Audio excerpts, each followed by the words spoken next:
Welcome ටු ද Rukshan blogs. ඉතින් මට Maria චිත්‍රපටයේ මාධ්‍ය දර්ශනය සඳහා සහභාගී වීමට අද හැකියාවක් ලැබුණා. ඉතින් ඇත්ත 2025 ආපු විශිෂ්ට ගණයේ චිත්‍රපටි සමග මේකත් ඒ ගණයට දැමිය හැකි චිත්‍රපටයක් කියලා මට හිතුණා. ඉතින් වෙනස්ම අත්දැකීමක් ගන්න පුළුවන් සිනමා ප්‍රේක්ෂකයන්ට මේ චිත්‍රපටයෙන් එය මම දැඩි ලෙස විශ්වාස කරනවා. ඉතින් මේ චිත්‍රපටයෙන් මහේන්ද්‍ර පෙරේරා, හේමා රණසිංහ ඇතුළු දක්ෂ නළුවන් පිරිසක් විසින් රංගනයෙන් දායකත්වයේ දක්වන මෙම විශේෂ අවස්ථාවට පැමිණි අයගේ අදහස් වෙත අපි යොමු වෙමු. මුලින්ම කියන්න ඕනේ ඉන්ද්‍රජිත් අයියට ගොඩක් ස්තුතියි. අද අපිට මේ මීඩියා ෂෝ එකට ඉන්වයිට් කරාට හරිම ලස්සන මූවි එකක්, ඕෂන් මූවි එකක් කියලා අයිඩියා එකක් තිබ්බා මේක බලන්න එනකොට. හැබැයි මේ විදිහේ ප්ලොට් එකක් වෙයි කියලා හිතුවේ නෑ. ගොඩක් ලොකු කුතුහලයක් තිබ්බා ඉවර වෙනකම්ම මොකද්ද මේකේ වෙන්නේ කියලා. අන්තිම වෙනකම්ම හරිම ලස්සන මූවි එකක්. ඇත්තටම මේ හේමා රණසිංහ කියන කැරක්ටර් එක අපි දැකලා තියෙන ගොඩක් වෙලාවට රජකාලේ කතාවල. හැබැයි මේ වගේ දිවරයෙක්ගේ චරිතයකින් දැකලා තිබ්බේ නෑ. හැමෝගෙම මම හිතනවා චරිත ගත්තාම හරිම ලස්සන විදිහට තාර්කික විදිහට රංගනයෙන් එකතු වෙනවා.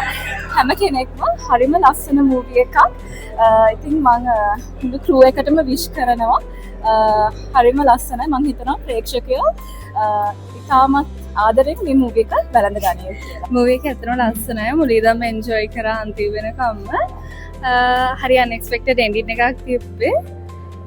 කැරක්ටර්ස් උත් ඉන්න වෙනස්ම විදිහේ කැරක්ටර්ස් ටිකක් දැක්කේ මේ කියන්නේ අර හැමදාම ඒගොල්ලෝ ඇක්ට් කරන ඒවා වගේ නෙවෙයි. ලස්සනයි එන්ජොයි කරා ෆීල්. ඉතින් මම සතුටු වෙනවා ඒ අවුරුද්දේ මට මේ චිත්‍රපටිය රිලීස් කරන්න හම්බෙච්ච එක. ඉතින් හිතනවා මේ චිත්‍රපටිය වෙනස් අත්දැකීමක් මේවා ප්‍රේක්ෂකයෙක්ට. ඉතින් මම ප්‍රේක්ෂකයට ආරාධනා කරනවා එන්න ඒ වෙනසත් දෙන්න.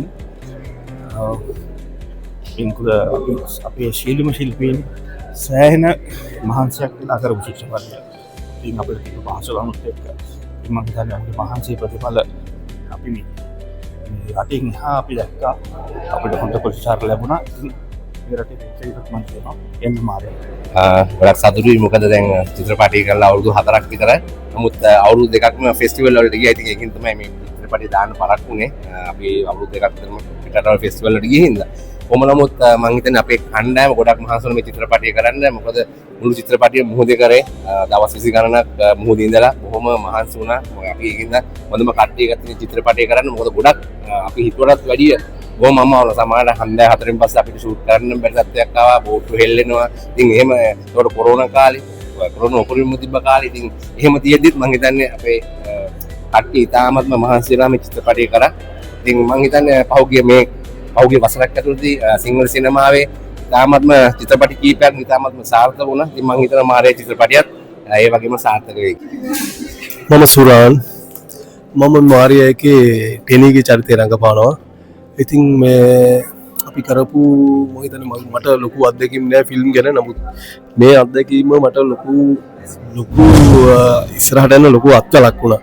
ඉතින් මම ඇත්තටම සතුටු වෙනවා මේ වගේ දැවැන්ත නිර්මාණයකින් දැවැන්ත චරිතයක් කරලා ඉස්සරහට එන්න හම්බෙච්ච එක ගැන. ඉතින් මම අපේ ප්‍රේක්ෂකයන්ට කියන්නේ මේක බලන්න. මොකද ලංකාවේ හැදිච්ච විශාල සහ දැවැන්තම චිත්‍රපටයක් මේක. සහ හරි අමාරුවෙන් කරපු වැඩක්. ඉතින් ඒ අමාරුව අපිත් එක්ක ඔයගොල්ලෝ බෙදා ගන්න. එන්න බලන්න මේක. බලන්න මේකේ වෙනස මොකද්ද කියන එක.